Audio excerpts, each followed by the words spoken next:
बहू का लौटा बचपन। रश्मि की सास उससे बहुत काम कराती थी और वो इस बात से बहुत परेशान हो गई थी।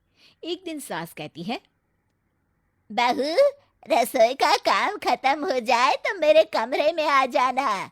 कमरे की सफाई करनी है। ये कहकर सास वहां से चली जाती है। ये सासू माँ भी ना एक के बाद एक काम देती ही जाती है, जैसे कि मैं कोई बोतल से निकली हुई जिन हूँ। रश्मि अपनी सास के कमरे में जाती है और स्टूल पर चढ़कर अलमारी से सामान निकाल रही होती है। अरे बहू, संभाल कर, मेरा सामान तोड़ मत दियो। वाह, इन्हें अपनी बहू की कोई चिंता नहीं है, सामान की पड़ी है कि वो ना टूट जाए। अब तो इनका सामान तोड़ना ही पड़ेगा। रश्मि सामान हाथ में पकड़ लेती है और नाटक करने लगती है। सास ये देखकर घबरा जाती है। अरे बहू, मेरा सामान बचाकर कहीं गिर न जाए। हाँ हाँ मम्मी जी, नहीं गिराऊंगी आपका सामान। रश्मि का सच में बैलेंस बिगड़ जाता है। अरे, मेरा तो सच में बैलेंस बिगड़ रहा है। रश्मि स्टूल से नीचे गिर जाती है और उसका सर बेड से लग जाता है। रश्मि के सर में दर्द हो रहा होता है। वो बेहोश नहीं हुई होती है, लेकिन वो आंखें मूंद कर पड़ी रहती है। ये देखकर उसकी सास घबरा जाती है। अरे बहू, ठीक तो है ना? तू बोलती क्यों नहीं बहू? ये अच्छा मौका है, बेहोशी का नाटक कर लेती हूँ, काम से तो बच जाऊंगी। सास रश्मि को बेड पर लेटा देती है और अपने बेटे सूरज और डॉक्टर को फोन करती है।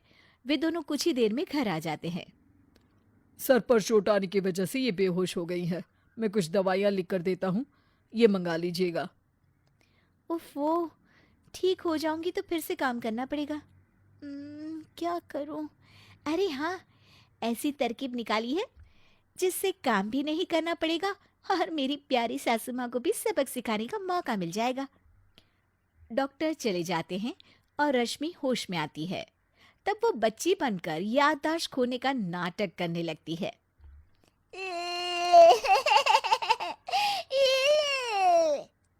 अरे बेटा, ये बच्चे के रोने की आवाज कहाँ से आ रही है?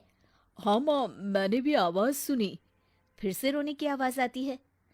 अरे, ये तो मेरे कमरे से आ रही है।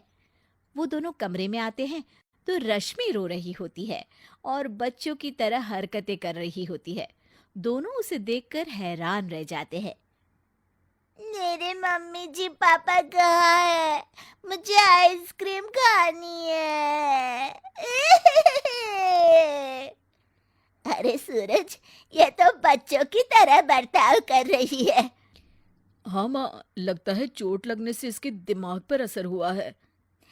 आप लोग कौन है? मुझे मम्मी के पास जाना है।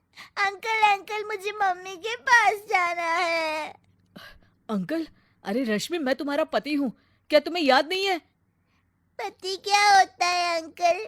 और ये बूढ़ी आंटी कौन है? बूढ़ी आंटी? ए, बूढ़ी किसको बोला? बूढ़ी को बूढ़ी नहीं बोलूंगी तो क्या बोलूंगी?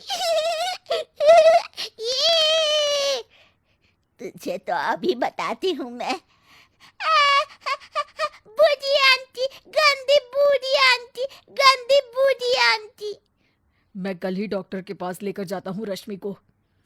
अगले दिन सुबह रश्मि की सास सारा काम खुद करती है और ये देखकर रश्मि को बड़ा मजा आ रहा होता है। अरे वाह, इस नाटक में तो बड़ा ही मजा आ रहा है।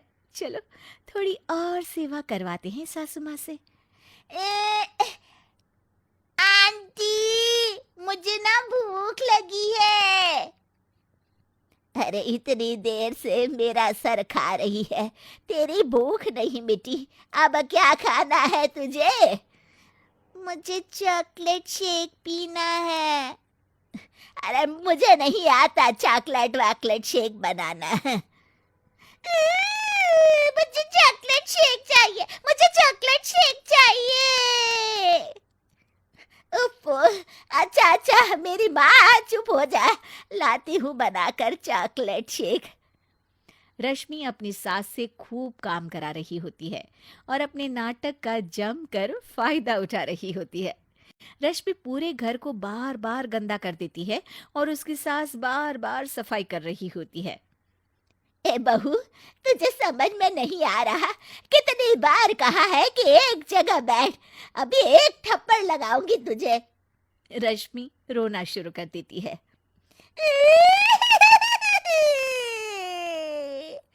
अरे अच्छा बाबा, माफ कर दे, मत रो। तुझे जो करना है कर, पर रो मत मेरी माँ। रश्मि अपनी सास की नाक में दम कर देती है। कुछ देर बाद सूरज फिर से डॉक्टर को लेकर आते हैं और डॉक्टर पूरी तरह रश्मि की जांच करता है। मुझे लगता है कि इनको हॉस्पिटल में ले जाकर स्कैन करना होगा, तभी कुछ पता चल पाएगा। बाप रे, मर गई। ये तो हॉस्पिटल ले जाने की बात करने लगे हैं। नहीं नहीं, मुझे हॉस्पिटल नहीं जाना। नहीं नहीं, मुझे हॉस्पिटल नहीं जाना डॉक्टर अंकल, गंदे अंकल, मुझे नहीं जाना। डॉक्टर तभी एक इंजेक्शन निकालते हैं और रश्मि को लगाने जा रहे होते हैं। नहीं नहीं, मुझे इंजेक्शन मत लगाइए डॉक्टर, मुझे इंजेक्शन से बहुत डर लगता है। मैं तो नाटक कर रही थी, मैं बिल्कुल ठीक हूँ। डॉक्टर और रश्मि की सास और पति एकदम दंग रह जाते हैं और रश्मि के इस नाटक का हो जाता है दी एंड।